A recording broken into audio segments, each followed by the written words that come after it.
मैं नारायण अपने YouTube channel पर आप सभी का हार्दिक स्वागत और अभिनंदन करता हूं। जैसा कि आपको विदित है कि हम लाइब्रेरी साइंस के मोस्ट इंपॉर्टेंट क्वेश्चंस और इसका एक्सप्लेनेशन मैं हर क्वेश्चन के साथ करता चलूँगा। टेस्ट सीरीज़ इसको मॉडल पेपर आप कुछ भी मान सकते हैं वो लेकर आ रहे हैं। इसी कड़ी में आज का नेक्स्ट वीडियो कुछ इस प्रकार। पहला क्वेश्चंस यानी एक से दो टेस्ट सीरीज 50-50 क्वेश्चंस की हो रखी हैं। नेक्स्ट तीसरी आपकी स्क्रीन पर कुछ इस प्रकार। सीसी के यानी कॉलम क्लासिफिकेशन जो 1933 में आया था, किस संस्करण में 5 मूलभूत जो पक्ष PMEST यानी पर्सनैलिटी, मैटर, एनर्जी, स्पेस और टाइम, कई बार इनकी फुल फॉर्म पूछ ली जाती हैं, आप याद रखिएगा।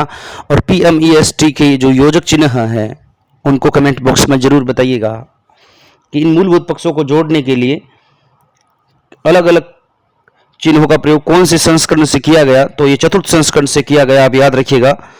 नेक्स्ट क्वेश्चन कि सीसी का 7वां संस्करण किसके द्वारा तैयार किया गया, तो सीसी के 7 संस्करण आए थे। सबसे बाद का संस्करण को 7वां संस्करण या लेटेस्ट संस्करण भी इसे कहा जा सकता है। कभी पूछा जा सकता है कि रंगनाथन की मृत्यु के बाद कौन सा संस्करण आया, तो वो 7वां संस्करण आया। और रंगनाथन की मृत्यु कब हुई थी या उनका निधन कब हुआ था, कमेंट बॉक्स में मुझे जरूर बताइएगा। तो सीसी का जो 7वां संस्करण है वो A.K. नीलमेगन, M.A. गोपीनाथ और S.K. सीतारमन के द्वारा लाया गया था। अब ये याद रखिएगा, बहुत ही इंपॉर्टेंट और महत्वपूर्ण क्वेश्चन है, ये कई बार पूछा जाता है। तीनों नाम, इसमें एक नाम अलग भी दे दिया जाता है, तो इसको मैंने तो इसको NGS नाम से याद रखा है क्योंकि N नारायण मेरा खुद का नाम है, तो उससे नीलमेगन हो गया, NG के गोपीनाथ और C से सीता रमा हो गया। नेक्स्ट ध्यान रखिएगा, सीसी में कॉमन आइसोलेट कितने प्रकार के होते हैं। सीसी में कॉमन आइसोलेट आप याद रखिएगा कि 2 प्रकार के होते हैं, ACI और PCI। ACI और PCI इन दोनों को आप याद रखिएगा। नेक्स्ट क्वेश्चन, पुस्तकालय वर्गीकरण के सिद्धांतों को कितने भागों में विभक्त किया गया है, तो पुस्तकालय वर्गीकरण के जो सिद्धांत है उसको 2 भागों में विभक्त किया गया है। पहला होगा विवरणात्मक यानी डिस्क्रिप्टिव और दूसरा गतिमान यानी dynamic. There are 2 types of library classifications, descriptive and dynamic. Just remember this question, very easy and important question. Next question, वर्गीकरण के विवरणात्मक यानी डिस्क्रिप्टिव सिद्धांतों के प्रतिपादन का श्रेय किसे जाता है। जो डिस्क्रिप्टिव जो प्रिंसिपल्स थे उनका जो श्रेय है वो सीयर्स, रिचर्डसन, ब्लिस और ब्राउन तीनों महोदयों को जाता है। वर्गीकरण के गतिमान सिद्धांत यानी डायनामिक्स सिद्धांत की बात करें तो डायनामिक्स भारतीय लोग डायनामिक्स होते हैं, ऐसा आपको पता है, तो रंगनाथन महोदय।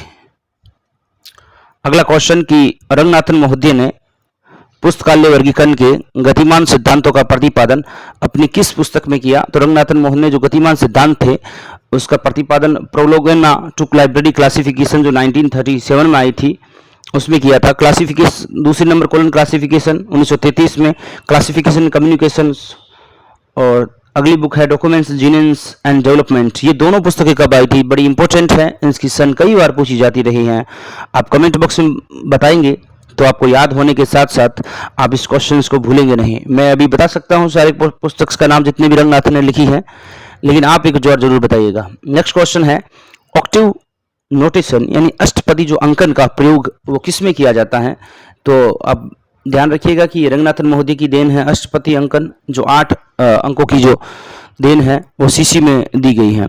UDC आपको पता है 1905 में, हेनरी लो फाउंटेन और Paul Otlet, DDC 1876, Melvil Dewey, LCC 1904 1904, library of Congress classification. Next question है कि सीसी के किस संस्करण में टाइम फेसेट्स के लिए डॉट के स्थान पर सिंगल इन्वर्टेड कॉमा का प्रयोग शुरू किया गया। पहले टाइम फेसेट्स के लिए डॉट का प्रयोग ही होता था, स्पेस के लिए भी डॉट का प्रयोग होता था, तो दोनों सिंबल्स सेम से लगते थे। रंगनाथन महोदय को हो सकता है ऐसा, रंगनाथन महोदय ने सोचा चलो इसे अलग करते हैं, टाइम को स्पेस से अलग करते हैं, तो इस दौरान उन्होंने 6ठे रीप्रिंट संस्करण का प्रयोग किया। नेक्स्ट क्वेश्चन है सर्वप्रथम अपनी पुस्तक कैनन ऑफ क्लासिफिकेशन के उपसूत्र शब्द का प्रयोग किसने किया, तो आप ये हमेशा याद रखिएगा, डायनामिक शब्द हैं, उपसूत्र शब्द हैं, ये सभी रंगनाथन महोदय के दिए गए हैं। अष्टपदी अंकन है ये भी।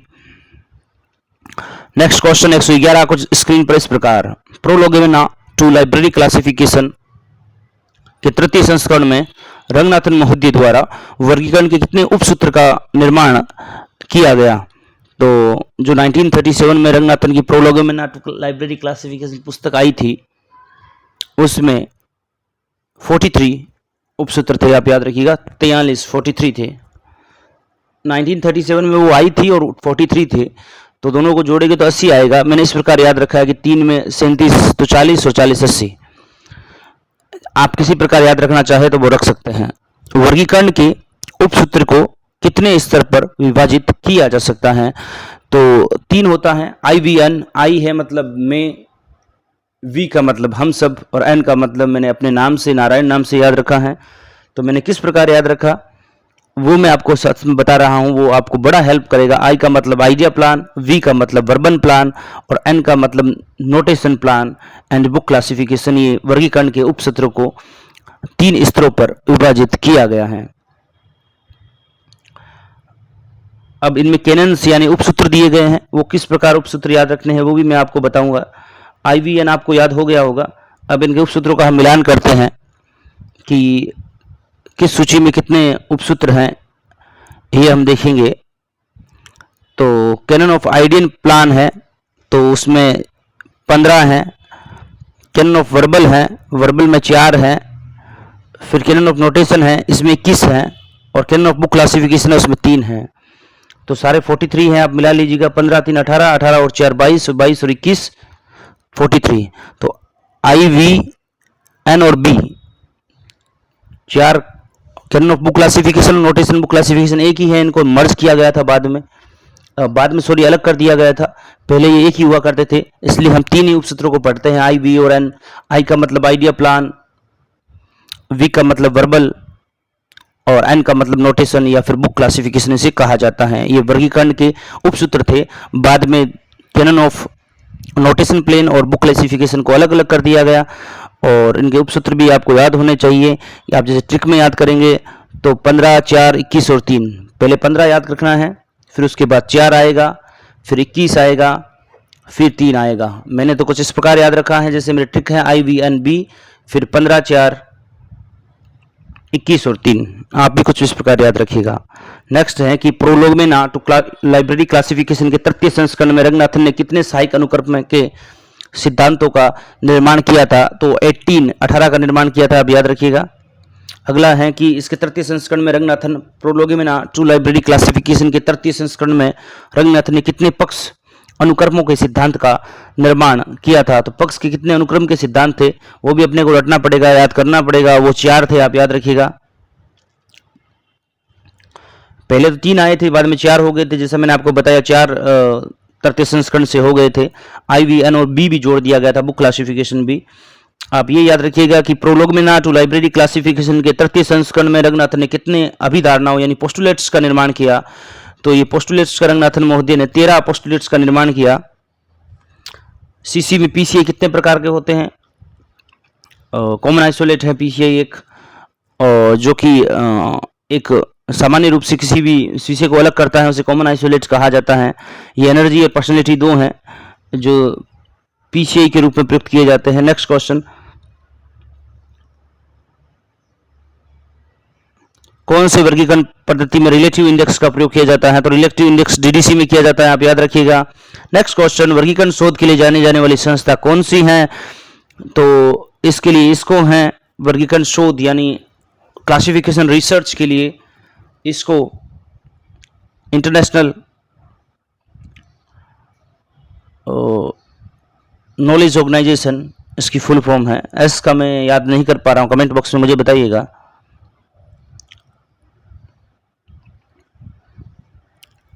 FID है international federation of library development association.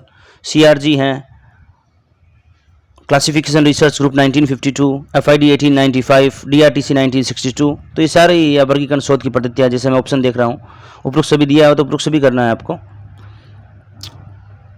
5 मूलभूत श्रेणियों का संक्षिप्त नाम है, तो हमें पता है कि PMST है, CC के चौथे संस्करण में इसे प्रयुक्त किया गया था, और छठे संस्करण में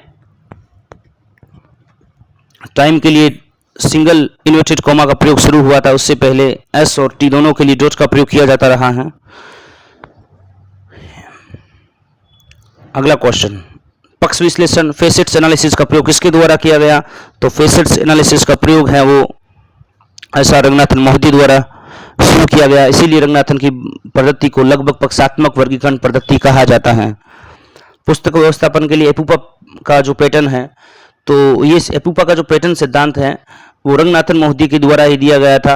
एपुपा का मतलब है कि कौन सी पुस्तकें, ये पुस्तक का व्यवस्थापन, जो पुस्तक अरेंजमेंट लाइब्रेरी, अगर आप किसी पुस्तकालय में पोस्टेड होते हैं तो उसके लिए आप एपुपा विधि का प्रयोग करेंगे, जिसमें यू को बीच में लिखा जाएगा, उसके साइड में पी, उसके राइट साइड में पी, फिर दोनों साइड में ए, यानी बीच में यू आएगा। फिर आप पढ़िएगा इसको हाथ लगा के, यू, फिर इधर भी पी, उधर भी पी, बाद में ए और यू मतलब सबसे इंपॉर्टेंट, पी का मतलब उससे कम इंपॉर्टेंट, और ए जो पुस्तकें लाइब्रेरी साइंस के लिए या पुस्तकालय के लिए बहुत कम इंपॉर्टेंट रखती हैं, लेकिन होती जरूर है और रखनी भी चाहिए, ये इनका मतलब होता है। आप याद रखिएगा, यू का मतलब सबसे ज़्यादा इंपॉर्टेंट, पी का मतलब उससे कम, और ए का मतलब सबसे कम। आधुनिक पुस्तकालय वर्गीकरण को स्थापित करने का श्रेय किसे जाता है? तो आप और हमें सभी को पता है, बड़ा इजी क्वेश्चन है। मेलविल डेवी पुस्तकालय वर्गीकरण का आधुनिक पितामह भी कहा जाता है, और इन्हें अमेरिकन पुस्तकालय विज्ञान का जनक भी कहा जाता है। दो या दो से अधिक पक्षों के बीच संबंधों का अध्ययन करना, दो या दो से अधिक के फेसेट्स का हम अध्ययन कर रहे हैं, उससे क्या कहा जाएगा? तो इसे इंटरफेसेट्स फेज रिलेशन कहा जाएगा। नेक्स्ट क्वेश्चन है कि एक ही पक्षों के दो एकलों के मध्य, यानी एक ही फेसेट्स हैं, मतलब एक ही तरफ है, जैसे कोइन का एक ही तरफ है, जैसे हेड और टेल है, हेड ही है, उसके दो एकलों के बीच का संबंध, यानी उसी पर दो सब्जेक्ट लिखे गए हैं। जैसे कोइन का आपने एक पक्ष देख लिया, जैसे आप 1 रुपये का सिक्का देखते हैं तो उसमें अशोक स्तंभ होता है, कुछ पौधे, मक्की का जो पौधा होता है साइड में इस तरह लगा होता है, तो दो उसका बीच का अध्ययन करना है, तो उन दोनों के बीच में अध्ययन करने को इंटर एरे फेज रिलेशन कहा जाएगा। आप ये याद रखिएगा। नेक्स्ट है कि सीसी के छठा संस्करण कितने भागों में विभाजित किया गया था? तो ये 3 भागों में विभाजित किया गया था। नेक्स्ट क्वेश्चन, यूडीसी का प्रथम एमआरएफ संस्करण किस वर्ष प्रकाशित हुआ? तो 1992 में एमआरएफ संस्करण यूडीसी का आया था, आप याद रखिएगा। ऑप्शन ए करेक्ट आंसर है। नेक्स्ट क्वेश्चन है आपका कि यूडीसी का अद्यतन एमआरएफ संस्करण किस वर्ष प्रकाशित हुआ था, यानी अपडेटेड जो एमआरएफ का संस्करण आया था यूडीसी का, वो कब आया था? तो वो 2018 में आया था। सीसी का छठा संस्करण किस वर्ष प्रकाशित हुआ था? तो 1970 में, और 1963 में इसका रीप्रिंट आया था। 1960, यानी ऑप्शन बी करेक्ट आंसर होगा। जैसे आपको पता ही है 33, 39, 50, 52, 60, 63, 87, ये 7 संस्करण सीसी के थे। रीप्रिंट 63 में आया था, जैसे मैंने बताया। सीसी का डेप्थ वर्जन किस वर्ष प्रकाशित हुआ था, यानी बड़ा गहराई से डिटेल्स में उसका विवरण दिया गया था। यहाँ डेप्थ विवरण से आश्चर्य यह है जो 2012 में आया था, जिसमें 7 संस्करण का समावेश होने के साथ साथ उसमें एक सारी चीजें एक्सप्लेन कर रखी थी। नेक्स्ट क्वेश्चन है, ये डेप्थ वर्जन किसके द्वारा प्रकाशित हुआ? ये बड़ा इंपॉर्टेंट और महत्वपूर्ण माना जाता है। तो ये इंडियन स्टैटिस्टिकल इंस्टीट्यूट के द्वारा प्रकाशित हुआ। माला की फुल फॉर्म, जैसे ऑप्शन ए है MALA, माला की फुल फॉर्म क्या है, ये ऑप्शन में मुझे बताइएगा कि, और माला ने क्या काम लाइब्रेरी साइंस में किया है, या इसका संबंध लाइब्रेरी साइंस में किस प्रकार से है, कमेंट बॉक्स में जरूर बताइएगा। ये क्वेश्चन हम पढ़ के सब थक चुके हैं। जो लाइब्रेरी साइंस का जो पहला पेपर राजस्थान में होने शुरू हुए 2016 में, उसमें आया था, किसने कहा था? Notation as a short hand sign, EC Richardson, आप सबको पता है। अगला ऑप्शन डॉक्टर SR रंगनाथन, भारतीय पुस्तकालय जनक। मेलविल डेवी, आप सबको पता है, आधुनिक पुस्तकालय वर्गीकरण के जनक कह सकते हैं। रंगनाथन, अमेरिकन पुस्तकालय जनक के जनक भी मेलविल डेवी हैं। CA कटर 1891 में कौन सी वर्गीकरण पद्धति लाए थे, या क्या लाए थे 1891 में? सन मैंने बता दिया है, कमेंट बॉक्स करके आप बताइएगा। CA कटर का संबंध और 1891 का संबंध आपस में किस प्रकार है? नेक्स्ट क्वेश्चन, फिनिक्स शेड्यूल किस वर्गीकरण की विशेषता है? तो जो फिनिक्स शेड्यूल है उसका संबंध DDC से है।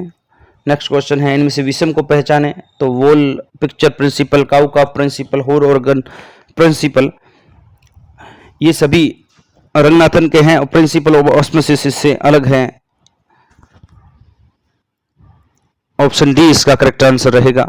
नेक्स्ट क्वेश्चन देखिएगा, इनमें से विषम को पहचानना है। तो विषम को पहचानने के लिए आप देखिएगा कि RDA हैं, जो रेडियो डिस्क्रिप्शन एक्सेस हैं, डीडीसी, बीएसओ और सीसी सभी वर्गीकरण पद्धतियां हैं।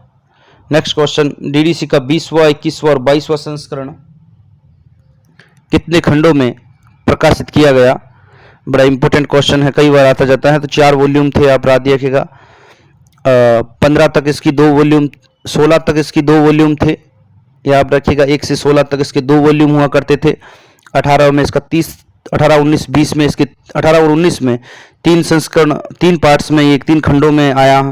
और 20वां, 21वां और 22वां 4 खंडों में आया, ये याद रखिएगा।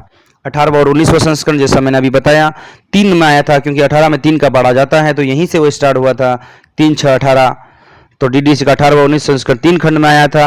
अगला क्वेश्चन, सल्स का पूरा नाम क्या है? जैसे मैंने ऊपर पूछा भी था कि सल्स, माला, इन सब का फुल फॉर्म आप जरूर याद करिएगा, क्योंकि हर एग्जाम में एक ना एक जरूर आता है। तो सल्स का पूरा नाम Sharada Ranganathan, endowment of library science. Sharada ji Ranganathan महोदय की धर्मपत्नी थी। Sharada Ranganathan, endowment of library science, सल्स का पूरा नाम है। सीआरजी का पूरा नाम क्या है? तो सीआरजी का पूरा नाम आपको मैं बता चुका हूं, क्लासिफिकेशन रिसर्च ग्रुप है, जो 1952 में आया और इसका मुख्यालय लंदन में है। नेक्स्ट क्वेश्चन, रिट्रैक्टिव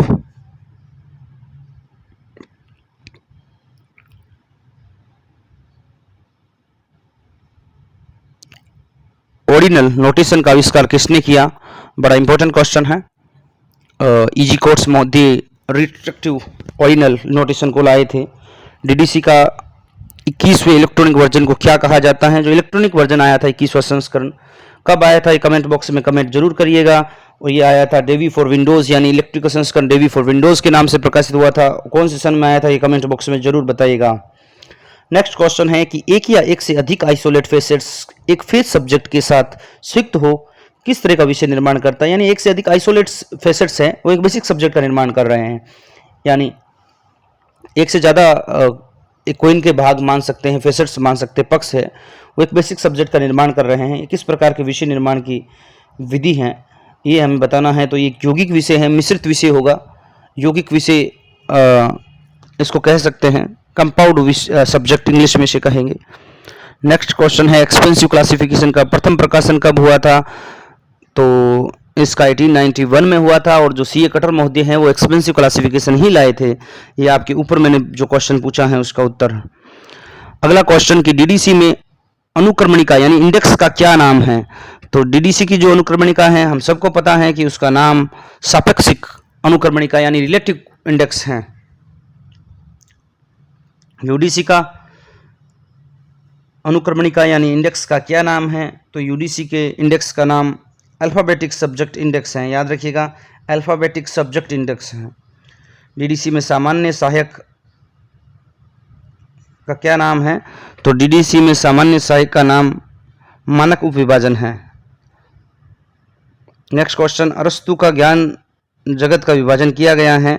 तो अरस्तु का जो ज्ञान जगत है उसका वर्गीकरण डिकोटोमी यानी दशीय पद्धति में डिकोटोमी में किया गया है। ऑप्शन बी इसका करेक्ट आंसर रहेगा। नेक्स्ट क्वेश्चन है, हाइपर चिन्हों, हाइफन जो चिन्ह होता है, आपको पता है हाइफन चिन्ह आगे दिया गया है, को कोलन क्लासिफिकेशन में उपयोग में लाया जाता है, यानी किस जगह इसका प्रयोग किया जाता है हाइफन का, ये हमें बताना है। सीसी में, तो सीसी में हाइफन का प्रयोग super imposition device, option A इसका करेक्ट आंसर रहेगा। नेक्स्ट क्वेश्चन, डीडीसी में अंकन किसको दर्शाता है? 800 जो अंकन है 800 डीडीसी में किसको दर्शाता है? तो ये कुछ इंपॉर्टेंट है वो जो मैं आपको करवाऊंगा, पिछले अगले वीडियो में भी कुछ आएंगे। तो 800 है वो साहित्य को दर्शाता है, आप ये याद रखिएगा, लिटरेचर को। तो ये तो थी आज हमारे बड़े इंपॉर्टेंट और महत्वपूर्ण 50 क्वेश्चन। तो नेक्स्ट आने वाले, चाहे नेट का एग्जाम हो, चाहे स्लेट का हो, चाहे राजस्थान पुस्तकालय अध्यक्ष, चाहे एमपी, चाहे बिहार, सबके लिए कॉमन ही रहेगा। आप तो हमारे साथ जुड़े रहिएगा, वीडियो को शेयर करिएगा एक बार। जितने ज़्यादा आप मुझे लाइक करेंगे, शेयर करेंगे, सब्सक्राइब करेंगे, तो मुझे एक मोटिवेशन मिलेगा कि मैं अपनी सर्विस के साथ साथ आपके लिए कुछ लाइब्रेरी साइंस में अच्छा डिलीवर कर पाऊँ, ताकि आपको एग्ज़ाम में हेल्प हो सके। आप मेरे साथ बने रहने के लिए और ढेर सारा आपका प्यार देने के लिए बहुत बहुत धन्यवाद।